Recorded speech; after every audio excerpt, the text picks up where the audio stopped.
हाय। जो लोग भी हमारी क्लासेस को फॉलो करते हैं वो इस बात को जानते हैं कि जब सीटेट का पेपर आया था तो हमारे पढ़ाए हुए कितने सारे क्वेश्चन एग्जाम में फंसे थे।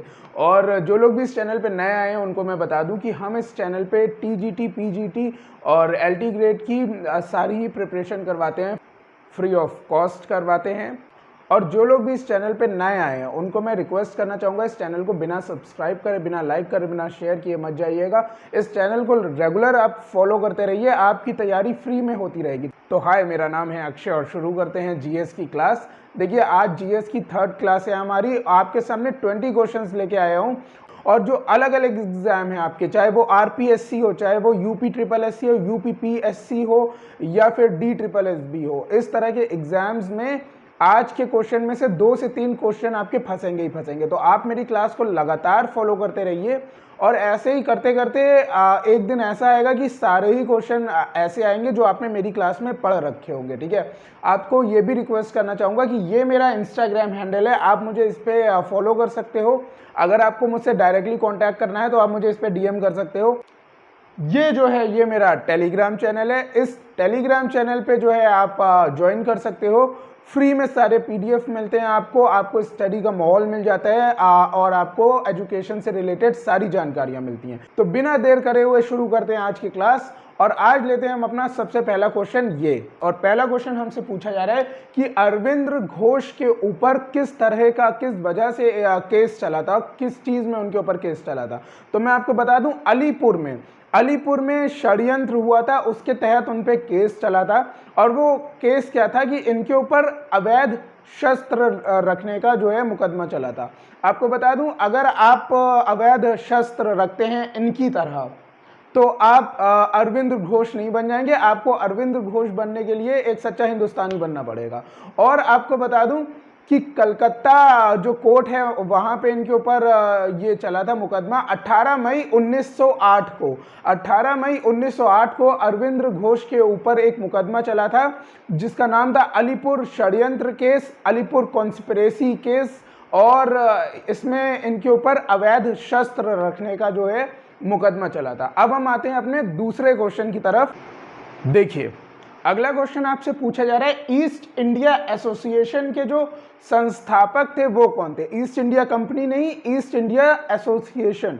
देखिए, इसका सही आंसर होगा दादा भाई नौरोजी। मैं आपको बता दूं कि दादा भाई नौरोजी जो हैं, जैसे आज के ज़माने में ट्विटर है, अगर आपको कोई बात पसंद नहीं आती है तो आप हैशटैग के साथ ट्वीट कर देते हैं और वो ट्रेंड हो जाता है कभी कभी।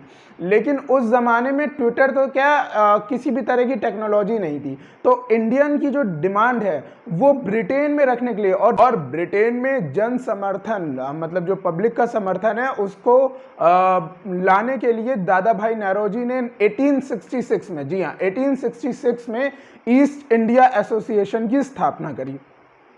अब हम आते हैं अपने अगले क्वेश्चन की तरफ। देखिए, अगला क्वेश्चन हमसे कह रहा है कि अभ्युदय और हिंदुस्तान जो न्यूज़पेपर है उसके संस्थापक कौन थे।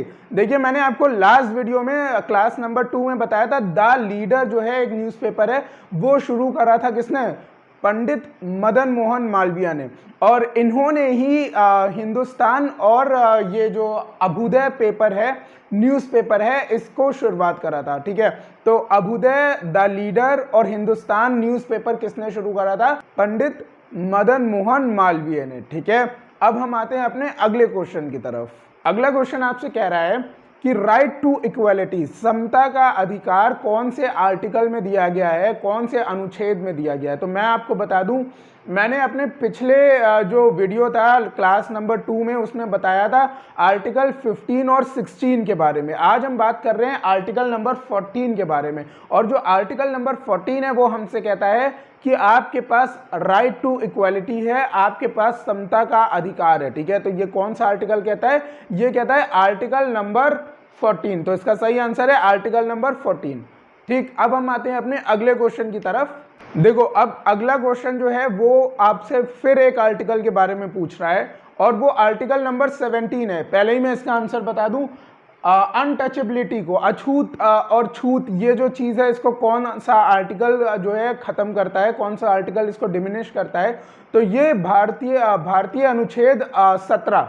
ठीक है।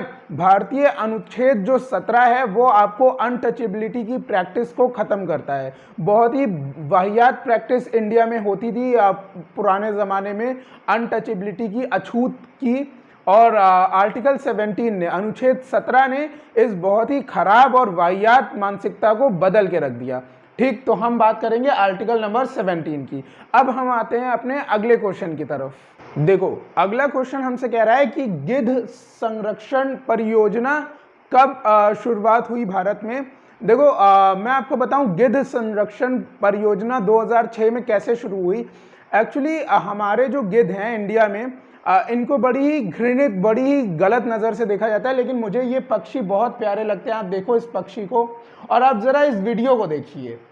जी हाँ, देखिए इस वीडियो में आपको ये दिखेगा इस तरह से, और ये उड़ा, और ये देखिए आप ये वाला वीडियो देखिए। ये ना बहुत ही प्यारे पक्षी होते हैं, और आपको बता दूं कि इन पक्षियों के सर पे बाल नहीं होते हैं। ये एक्चुअली में ना जो लाश होती है, जानवर की लाश होती है, उसमें सर घुसेड़ घुसेड़ के खाते हैं। तो ये हमारे लिए बहुत इंपॉर्टेंट है, क्योंकि ये हमें कई बीमारियों से बचा लेते हैं। ये क्लीनर्स होते हैं, सफाई कर देते हैं। और 1980 की बात बताऊं, 4 करोड़ से ज़्यादा इनकी जनसंख्या थी इंडिया में, लेकिन 2009 में सिर्फ 30 साल के अंदर, 30 या 40 साल के अंदर इनकी जनसंख्या कुछ हज़ार में रह गई। तब यहाँ पे 2002 में पता चला इंडियन गवर्नमेंट को कि इनकी मौत आखिर हो कैसे रही है। पहले तो लगा शायद कोई वायरस आया हो, जैसे कोरोना वायरस है वैसे कोई ऐसा वायरस हो जिसकी वजह से मर रहे हैं, लेकिन रिसर्च में पता चला एक जो दवा है उसका नाम है डाइक्लोफिनैक। ये जो पालतू जानवर होते हैं ये उनको लगाई जाती है बीमारी से बचाए जाने के लिए, लेकिन इसकी वजह से गिद्ध मरने लग रहे थे। जैसे कि वो जानवर मर जाते थे तो गिद्ध इनको खाते थे और ये मरने लग रहे थे।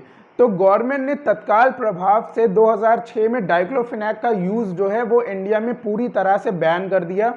और आपको बता दूं कि इस जो पूरी प्रक्रिया थी इसका नाम था नेशनल एक्शन प्लान। ठीक है, नेशनल एक्शन प्लान की स्थापना होती है 2006 में, ठीक है, 2006 में। और आपको बता दूं इतने प्यारे जानवर होते हैं। आपने अगर रामायण पढ़ी है तो रामायण में भगवान श्री राम की मदद करी थी 2 भाइयों ने। उनका नाम था संपाति और जटायु, और उन्होंने सीता जी का जब अपहरण हो रहा था तो उनको बचाने के लिए अपनी जान भी दे दी थी। तो ये बहुत ही प्यारे जानवर होते हैं। अब भगवान ने इनको ऐसा बनाया है कि ये लाशों को खाते हैं।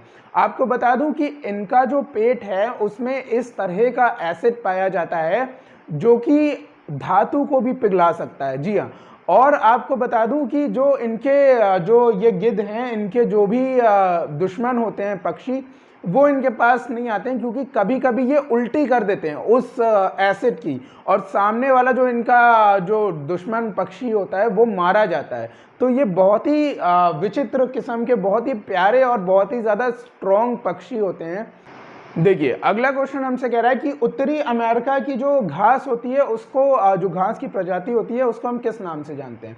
तो उसको हम प्रेरीज के नाम से जानते हैं। ठीक है, आपको याद होगा फेमस जो विंडोज का सिंबल है कुछ इस तरह। आप देखिए ये कैलिफोर्निया में शूट हुई थी ये फोटो, और आपने सभी ने कंप्यूटर चलाया होगा, एक्सपी में ये फोटो वॉलपेपर की तरह यूज होती थी। अब आप इस फोटो को देखिए, ये इस जगह से ली गई है, देख रहे हैं आप, और ये कैलिफोर्निया में ब्लिस नाम की एक जगह है, वहां से ली गई है। अब ये ब्लिस कुछ इस तरह से दिखता है। और आपको बता दूं कि ये प्रेरीज जो है ये नॉर्थ अमेरिका में मिलता है। ये प्रेरीज बहुत ही खूबसूरत जगह है। आप इसमें देखिए इस प्रेरीज को, कितना ही खूबसूरत यहाँ का नज़ारा है। और हम सभी चाहेंगे, इनफैक्ट मैं तो बहुत ज़्यादा चाहता हूँ कि कभी मुझे ये ग्रासलैंड देखने को मिले। मुझे बहुत पसंद है ये, तो मैं यहाँ जाना ज़रूर चाहूँगा कभी ना कभी। तो ये मेरी एक दिली इच्छा है। और आपको बता दूं वेल्ड आपकी जो ग्रासलैंड है वो आपको मिल जाती है साउथ अफ्रीका में, जो पैम्पास है वो आपको मिल जाता है अर्जेंटीना में, और जो ग्रासलैंड स्टेपीज है वो आपको मिल जाती है सेंट्रल एशिया में और ईस्टर्न यूरोप में। ठीक, तो इसको भी आप कहीं ना कहीं नोट डाउन कर लीजिएगा। अब हम बढ़ते हैं अपने अगले क्वेश्चन की तरफ। देखिए, अगला क्वेश्चन हमसे कहता है कि सदाबहार किस्म के वन जो हैं वो कहाँ ज़्यादा पाए जाते हैं। तो आपको बता दूं लास्ट वीडियो में भी मैंने ये बताया था आपको कि इंडिया में अंडमान और निकोबार में सदाबहार वन जो आपको मिलते हैं, एवरग्रीन फॉरेस्ट, और ये आपको इस वजह से मिलते हैं क्योंकि वहाँ से इक्वेटर पास होता है। तो भूमध्य रेखा जहाँ से पास होती है, इक्वेटर जहाँ से पास होता है, वहाँ आपको सदाबहार किस्म के वन मिलते हैं। तो इसका सही आंसर हो जाएगा भूमध्य रेखा जहाँ से गुजरती है। और इस तरह के कुछ सदाबहार वन होते हैं। देखिए कितने खूबसूरत होते हैं, लेकिन आपको बता दूं जो जंगल जितना हरा भरा दिखता है वो जंगल उतना ही खतरनाक होता है। ये पुरानी कहावत है। और ये जंगल कुछ ज़्यादा ही हरा भरा है, लेकिन है बहुत खूबसूरत। आप देखिए ये जंगल कितना ही ज़्यादा यहाँ पे हरियाली छाई हुई है। तो अब हम बढ़ते हैं अपने अगले क्वेश्चन की तरफ। और अगला क्वेश्चन हमसे कहता है कि इंदिरा गांधी नहर को कौन सी दो नदियों से जो है पानी मिलता है। इंदिरा गांधी नहर के बारे में बता दूं, इंडिया की सबसे बड़ी नहर है ये। हरियाणा, पंजाब और चंडीगढ़ के जो एरिया हैं वो इससे सबसे ज़्यादा सिंचाई पाते हैं, सबसे ज़्यादा इरिगेशन उनको मिलती है। तो आपको बता दूं कि सतलज और व्यास जो दो नदियां हैं, इससे इंदिरा नहर को, इंदिरा जो कनाल है उसको सबसे ज़्यादा पानी मिलता है। ठीक है, तो इसका आंसर हो जाएगा सतलज और व्यास। तो अब हम बढ़ते हैं अपने अगले क्वेश्चन की तरफ। देखिए अगला क्वेश्चन हमसे कहता है कि ऑपरेशन फ्लड जो है वो किस चीज़ से संबंधित है। आपको बता दूं जो व्हाइट रेवोल्यूशन था, मैंने आपको लास्ट वीडियो में सारे तरह के रेवोल्यूशन स्क्रीन पे बताए थे, आपने स्क्रीनशॉट ले लिया होगा उसका। आपको बता दूं कि जो व्हाइट रेवोल्यूशन है दूध उत्पादन के ऊपर फोकस करता है, मिल्क प्रोडक्शन के ऊपर, उसका संबंध है व्हाइट रेवोल्यूशन से और वही है आपका ऑपरेशन फ्लड। इसके जो मुख्य क्रेडिट जाता है वो है डॉक्टर वर्गीस कुरनैन को, और ये मिल्क मैन ऑफ इंडिया भी कहे जाते थे। 3 फेजेस में ये था ऑपरेशन, और 3 फेजेस की डेट मैं आपके सामने लिख रहा हूँ, इसको आप जो है नोट डाउन कर लीजिएगा। ये 3 फेजेस भी आपसे पूछे जा सकते हैं। अब हम बढ़ते हैं अपने अगले क्वेश्चन की तरफ। देखिए केइबुल लमजाओ आपसे पूछा है। केइबुल लमजाओ जो है वो विश्व का एकमात्र तैरता हुआ राष्ट्रीय उद्यान है। और ये कहाँ पे, ये नेशनल पार्क एकमात्र जो फ्लोटिंग इसको बोला जाता है, फ्लोटिंग नेशनल पार्क, ये कहाँ पे स्थित है। तो देखिए पहले मैं आपको दिखा दूं कि कितना ज़्यादा खूबसूरत, यार ये वाली फोटो आपने लगा दी खूबसूरत के वक्त। अब लोग क्या समझेंगे कि मैं गलत उससे बोल रहा हूँ खूबसूरत, लोग गलत समझने लगते हैं ना। हटाइए ये फोटो। हाँ, तो आप देख सकते हो कि कितना ज़्यादा खूबसूरत ये जो फ्लोटिंग आइलैंड है आपका है। और अब आप वाली फ़ोटो लगा सकते हो। तो आप इसके कुछ नज़ारे देखिए, बहुत ही प्यारी जगह है। और ये कहाँ पे है, ये मणिपुर में है। ठीक है, ये है मणिपुर में। अपना इंडिया पहले घूम लीजिए, फिर आप स्विट्ज़रलैंड और अमेरिका की बात करिएगा। मुझे भी बड़ा मन होता है स्विट्ज़रलैंड, अमेरिका, प्रेरीज देखूँ, लेकिन अपना इंडिया मैंने नहीं घूमा है। और ये मणिपुर में इतनी सुंदर जगह है। तो ये फ्लोटिंग आइलैंड कहाँ पे है, ये विश्व का एकमात्र है, ये है मणिपुर में। ठीक, अब हम बढ़ते हैं अपने अगले क्वेश्चन की तरफ। देखिए अगला क्वेश्चन आपसे पूछा जा रहा है कि जो भुगतान बैंक हैं इसमें क्या क्या सही है, जो भी आपको ऑप्शन दिए हैं। तो आपको बता दूं ये जो भुगतान बैंक होते हैं जैसे कि एयरटेल मनी, जैसे कि पेटीएम, तो ये ना डेबिट कार्ड इशू कर सकते हैं आपको, और ये आपसे पेमेंट ले सकते हैं, आपको दे सकते हैं, लेकिन ये आपको लोन नहीं दे सकते हैं और ये क्रेडिट कार्ड इशू नहीं कर सकते हैं। ठीक, तो इसके जो ऑप्शन होगा, ये ऑप्शन होगा डी, 1, 2 और 3, तीनों ही ऑप्शन इसके जो क्रम है उसमें सही है। तो अब हम बढ़ते हैं अपने अगले क्वेश्चन की तरफ। देखिए अगला क्वेश्चन आपसे पूछा जा रहा है, निम्न में से ऋग्वेद में सबसे पवित्र नदी किसे माना जाता है। ऋग्वेद में से होलिएस्ट रिवर कौन सा है।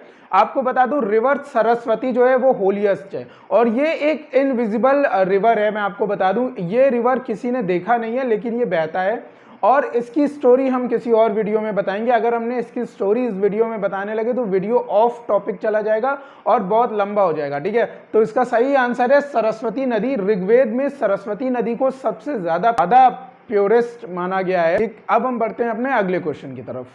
देखिए अगला क्वेश्चन आपसे पूछा जा रहा है, प्राचीन भारत में सबसे पहला विदेशी आक्रमण जो हुआ था वो किसने किया था। आपको बता दूं हखमनी वंश था एक, उसने इंडिया पे सबसे पहला अटैक किया था। हालांकि वो अटैक फेल हो गया था, वो लोग सक्सेस नहीं हो पाए थे। हालांकि वो अटैक जो था वो सफल नहीं था। और आपको बता दूं जो सफल अटैक था विदेशी, वो था साइरस द्वारा। साइरस ने भारत पे पहला सफल आक्रमण किया। तो ये है इसका आंसर। हखमनी वंश ने, जो ईरान से संबंध रखता था, ईरानियों ने सबसे पहला जो है वो आक्रमण करा प्राचीन भारत पे। ठीक, अब हम बढ़ते हैं अपने अगले क्वेश्चन की तरफ। ये अगला क्वेश्चन फिर बैंकिंग इंडस्ट्री से है। क्षेत्र ग्रामीण bank, regional rural bank, RRB की स्थापना किसने करी थी? मैं आपको बता दूं, मेरी सबसे पहली नौकरी जो गवर्नमेंट में लगी थी वो आरआरबी में थी। 16 सितंबर 2014 को मेरा पेपर था और उस पेपर में मेरा एक एक्सीडेंट भी हो गया था, लेकिन उस पेपर को मैंने क्लियर किया था फर्स्ट अटेम्प्ट में। हालांकि वो नौकरी मैंने ज्वाइन नहीं करी क्योंकि मुझे कुछ बेहतर चाहिए था, मैं ग्रामीण इलाके में नौकरी नहीं करना चाहता था। तो आपको बता दूं, आरआरबी की जो स्थापना है वो करवाई थी एम नरसिम्हन जी ने। इसका सही आंसर है नरसिम्हन कमेटी। उन्होंने एक कमेटी बनाई और उसकी सिफारिशों पे 1975 में 1975 में आरआरबी रीजनल रूरल बैंक की स्थापना हुई, जिसके प्रथमा ग्रामीण बैंक में मुझे नौकरी मिली थी क्लर्क की, लेकिन वो मैंने नहीं करी। ठीक, तो अब हम बढ़ते हैं अपने अगले क्वेश्चन की तरफ। देखिए, अगला क्वेश्चन आपसे पूछा जा रहा है, राधा मोहन जो कप है उसका संबंध कौन से गेम से है? इसका संबंध है पोलो गेम से। और ये पोलो गेम क्या होता है? एक्चुअली ये देखिए, आप घोड़े पे बैठ के एक तरह से हॉकी खेली जाती है। हॉकी आप प्रॉपर नहीं कह सकते हो, ये एक अलग तरह का जो है इसकी स्टिक होती है और एक बॉल को आपको अपोनेंट की टीम की बाउंड्री में जाने से बचाना होता है। तो घोड़े पे एक तरह से इस गेम को खेला जाता है बैठ के। और आपको दिखाऊं, ये वाला वीडियो आप देखिए, मुझे तो लगता है ये पोलो फील्ड के हार्दिक पांड्या या फिर शिखर धवन है, कितना बढ़िया इन्होंने बाउंड्री बचाई है अपनी। और आप देखिए इस तरह के गेम को जो है, और आपको बता दूं राधा मोहन ट्रॉफी जो है वो पोलो से संबंधित है। इजार कप और जो क्लासिक कप होता है वो भी पोलो के गेम से संबंधित है। ठीक है, तो पोलो गेम से संबंधित है क्या? राधा मोहन ट्रॉफी। अब हम बढ़ते हैं अपने अगले क्वेश्चन की तरफ। अगला क्वेश्चन आपसे इंटरनेशनल ज्योग्राफी से पूछा जा रहा है, पैम्पास ग्रासलैंड जो है वो कहाँ स्थित है? अभी मैंने आपको प्रीवियस क्वेश्चन में बताया था, जो पैम्पास है वो आपको अर्जेंटीना में देखने को मिलता है। कुछ इस तरह का ये ग्रासलैंड होता है। आप इसको देखिए कितना ही खूबसूरत है, और यहाँ भी मेरा जाने का बहुत मन है। तो देखिए अर्जेंटीना में इस तरह से ये ग्रासलैंड होता है। ठीक है, तो अर्जेंटीना में आपको क्या मिलता है देखने को? पैम्पास ग्रासलैंड। ठीक, अब हम बढ़ते हैं अपने अगले क्वेश्चन की तरफ। देखिए, अगला क्वेश्चन पूछा जा रहा है, कोका कोला जैसे जो ड्रिंक्स होते हैं उसमें सबसे ज्यादा कौन सी जो पदार्थ है वो पाया जाता है? आपको बता दूं, आप कोई भी बोतल उठा के देख लेना, उस पर लिखा रहेगा कंटेन्स कैफीन। ठीक है, जो आपके लिए सेहत के लिए कुछ ज्यादा अच्छा नहीं है। और आपने ऐड देखे होंगे कि डर के आगे जीत है, आज कुछ तूफानी करते हैं, तो इसमें इतनी ज्यादा कैफीन होती है जो कि आपके लिए सही नहीं है। और आप जैसे ही कोका कोला या इस तरह का कोई भी ड्रिंक पीते हो तो आपको थोड़ी देर के लिए बहुत अच्छा फील होगा, अंदर से बहुत एनर्जी आ जाएगी। तो ये कैफीन के कारण होता है। ठीक है, तो इसके अंदर बहुत सारी कैफीन होती है। ठीक, अब हम बढ़ते हैं अपने अगले क्वेश्चन की तरफ। देखिए, अगला क्वेश्चन आपसे पूछ रहा है, लोहे का शुद्धतम जो फॉर्म है वो कौन सा है? लोहे का शुद्धतम प्रकार कौन सा है? The purest form of iron, Fe26, जिसे हम रॉट आयरन बोलते हैं और हिंदी में हम उसको बोलते हैं पिटवा लोहा। ठीक, इसको इंग्लिश में हम रॉट आयरन बोलते हैं। इससे इस तरह की कुछ चीजें बनाई जाती हैं। आपने इस तरह के गेट्स देखे होंगे। अब देखिए, घर का जो फर्नीचर है वो इन्होंने बनवाया है, घर का जो रेलिंग्स है वो इन्होंने ऐसे बनवाया है। तो जो बहुत ही अमीर लोग होते हैं, जो वेल्दी लोग होते हैं, वो इस तरह से इस लोहे से बनवाते हैं गेट, बहुत खूबसूरत लगते हैं ये। तो रॉट आयरन होता है लोहे का प्योरेस्ट फॉर्म, इसे इंग्लिश में रॉट आयरन बोलते हैं, रॉट WROGST। और आपको बता दूं ये है इसका सही आंसर। अब हम बढ़ते हैं अपने अगले क्वेश्चन की तरफ। देखिए, अगला क्वेश्चन हमसे कहता है, केसर मसाला को बनाने के लिए हम जो फूल होता है उसका कौन सा जो भाग होता है वो यूज़ करते हैं। सबसे पहले मैं आपको ये दिखा दूं कि केसर बनता कैसे। आप देखिए इस वीडियो में आप देख पाएंगे, ये कुछ पर्पल कलर के फ्लावर होते हैं जिसका जो स्टिग्मा होता है, स्टिग्मा, ठीक, उससे जो है हम जो केसर को बनाते हैं। आप देखिए इस तरह से कुछ केसर ये लोग बना रहे हैं। ठीक, तो आपको बता दूं कि जो स्टिग्मा होता है, जो फ्लावर होता है ना पर्पल कलर का, उसके अंदर का जो स्टिग्मा होता है उससे जो है केसर बनता है, और उसे हम हिंदी में बोलते हैं वर्तिकाग्र। जो वर्तिकाग्र होता है फूल के अंदर, उससे हम केसर मसाले को बनाते हैं। और केसर को उर्दू में ज़ाफ़रान बोला जाता है, जबकि इंग्लिश में सैफ़रॉन बोला जाता है। ठीक है, तो अब हम बढ़ते हैं अपने अगले और लास्ट क्वेश्चन की तरफ। लास्ट क्वेश्चन हमसे कहता है कि जो अमर बेल है, इसको इंग्लिश में डॉडर बोलते हैं, ये क्या होती है? तो आपको बता दूं, अमर बेल एक्चुअली में एक पैरासाइट, एक परजीवी होती है। ठीक, और आप देख सकते हो कुछ इस तरह की ये अमर बेल दिखती है। आप इसकी कुछ फोटोज़ देखिए, और ये है अमर बेल। और ये जब पौधों पे लग जाती है, आप ये इसकी छोटी देखिए, आप अपने गार्डन में अगर ये बेल लगी हो तो तुरंत जाके उखाड़ दीजिएगा। मेरे गार्डन में ये बेल लग गई थी, ज़्यादातर पौधे जो हैं वो ख़राब हो गए थे। तो आपको बता दूं, ये जो अमर बेल होती है, इसको हम परजीवी बोलते हैं, डॉडर होता है, इसको हम पैरासाइट बोलते हैं। ठीक है, ये क्वेश्चन भी एग्जाम में कई बार पूछा गया है। तो इसी के साथ खत्म होती है हमारी 20 क्वेश्चन की आज की सीरीज। नेक्स्ट क्लास में आपसे बहुत जल्द मिलेंगे। तब तक के लिए आपको बता दूं, ये मेरा टेलीग्राम चैनल है, इसको ज्वाइन ज़रूर कर लीजिएगा। ये मेरा इंस्टाग्राम अकाउंट है, इस पर मुझे फॉलो ज़रूर कर लीजिएगा। चैनल को लाइक, सब्सक्राइब और शेयर कर दीजिएगा। और कमेंट में आप बताइएगा कि ये क्लास आपको कैसी लगी और आप और भी कौन सी क्लासेस देखना चाहते हैं। तो मिलते हैं नेक्स्ट वीडियो में, तब तक के लिए थैंक यू सो मच।